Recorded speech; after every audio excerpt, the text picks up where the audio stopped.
สบายดีและสวัสดีเด้อพ่อแม่พี่น้องบ่ว่าอยู่ในและก็ต่างประเทศ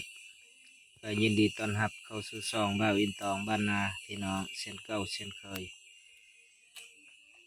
มื้อนี้กินปลานิลเผาพี่น้องเพราะว่าบ่มีไฟฟ้าเด้อพี่น้องเด้อก็อนุญาตนะพี่น้องมันจะมีเสียงรบกวนมีแมงจิงหรีดมันออพี่น้องเพราะว่าอยู่เถียงนาพี่น้องบ่ได้อยู่บ้านอยู่เถียงนามาหาอยู่หากินก็เลยแวะนอนเถียงนาพี่น้องเด้อติดตามนำกันบอนมืดพี่น้องถ้าภาพมันบ่แจ้งบ่ชัดบ่เจนขออนุญาตนำFCทุกท่าน มันเป็นการมืดพี่น้องต้องได้ใช้แฟลชโทรศัพท์พี่น้องบ่ได้เกมชิชุกแล้วนะ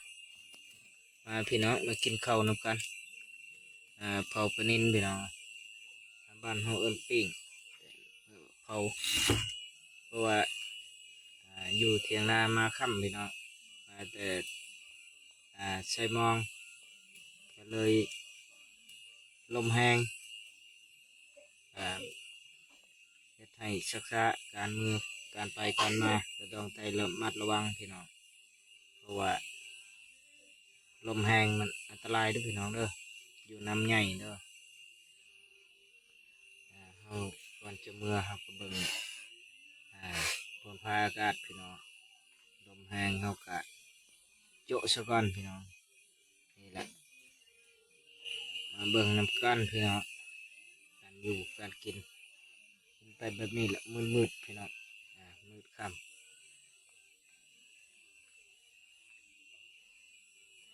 มืดเท่าก็ต้องได้ใช้แฟลชโทรศัพท์พี่น้องนี่อีกประมาณ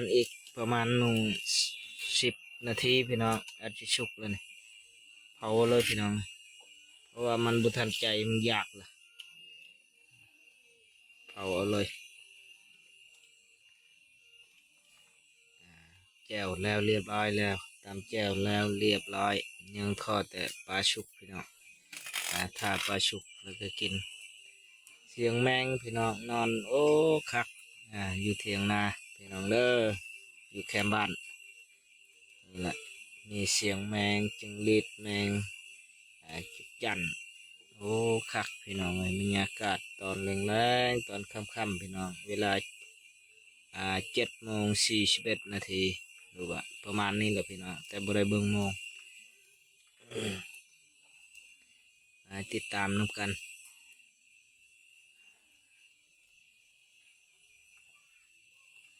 กินกับข้าวคั่วพี่น้องเลยกินกับข้าวคั่วเอาหากินแบบง่ายๆอยู่ตามธรรมชาติปูปลาน้ำก็พอได้กินพี่น้องเพราะว่าอยู่เฮานี่การซื้อขายก็มันไกลตัวเมืองพี่น้องเฮามาอยู่เถียงนาเราก็เลยหากินตามธรรมชาติของเฮานี่แหละกินแบบง่ายๆพี่น้องมีอย่างก็กินไป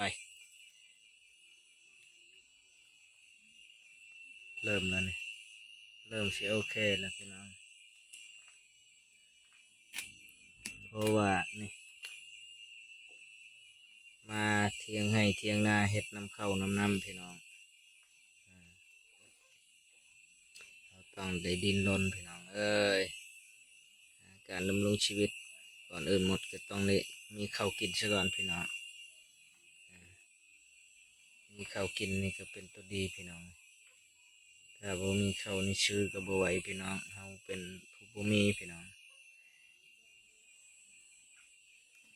เฮาเป็นผู้บ่มีต้องได้เอาเหือแห้งสู้ชนทุ่มเทห่างกายพี่น้องในการสู้ชีวิต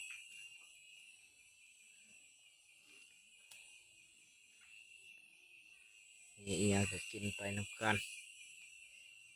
บ่ว่ากันบ่ว่าแซ่บบ่แซ่บก็กินไปพี่น้องพออ่าแล้วแรงแล้วง่ายเฮาก็พอใจละอยู่เที่ยงให้เที่ยงหน้าก็คักอยู่ได้พี่น้องเพราะว่าบุมีเสียงตู้เสียงหยังรบกวนเป็นก การส่วนตัวนั่งอยู่แบบเงียบๆไฟฟ้าใต้บ่มีพี่น้องต้องใช้ไฟฉายอย่างเดียวไฟฟ้าใต้เฮาบ่มีเพราะว่าเฮาบ่เอิ้นมาเที่ยงให้เที่ยงนาเฮาก็อาจจะบ่มีครบพี่น้องเพราะว่าเฮาเป็นคนบ่มีอยู่แล้วนี่สุกแล้วพี่น้องโอเคละโอเคแล้วสำนี้ไปพี่น้องไปกินข้าวนำกันมาแจ่วเมียมาปั่นหลากครับ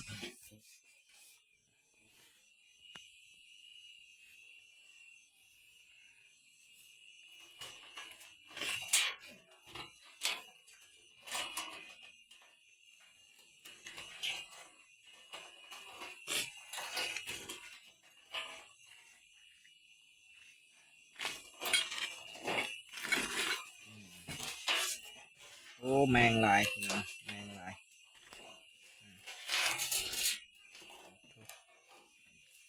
ครับอาหารบ้านเฮาครับสุดยอดเลย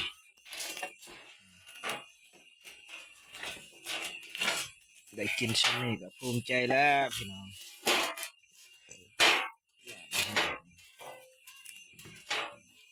ก็ออกไก่ยาก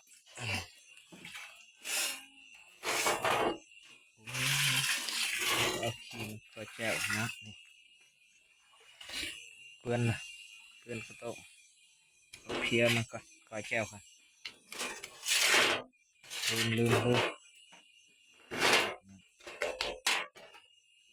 ที่มันตัวดำๆนี่เลยพี่น้อง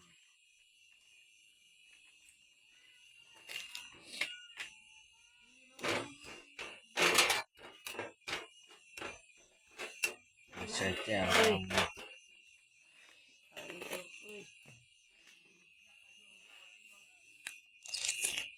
อืมแซ่บกินน้ำกันเนี่ยกินข้าวนำกันเด้อ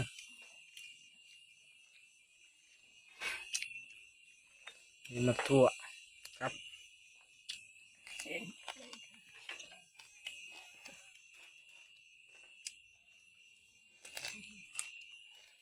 กินกับ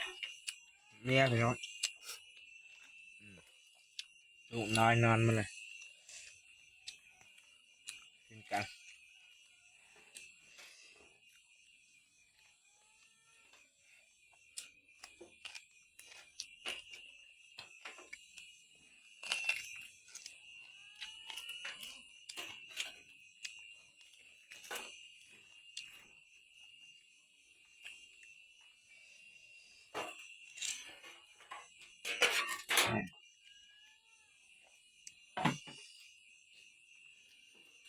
ทิม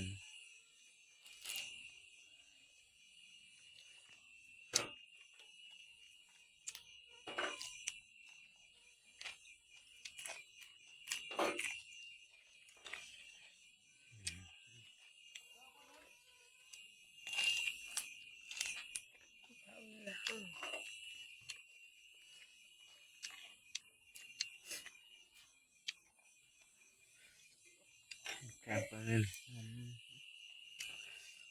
ทานหนูบูดคักพี่น้องเอ้ยแซ่บเด้ออาหารบ้านเฮาเด้อ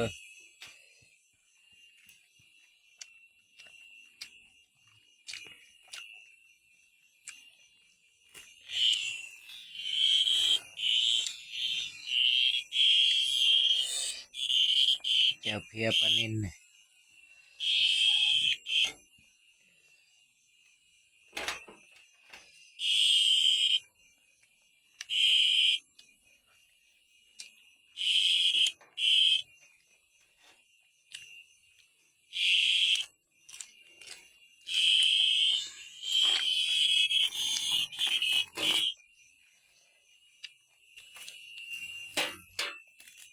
อ๋อ แมง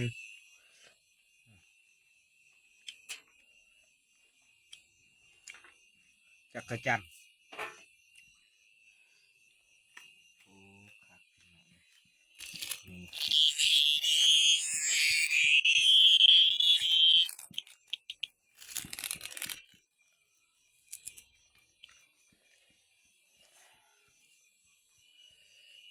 มืดตื่นตื้อคำมืดตื่นตื้อแล้วพี่น้องเพื่อจะเฮ็ดกินแล้วจะใช้เวลาโดนหลายเติบ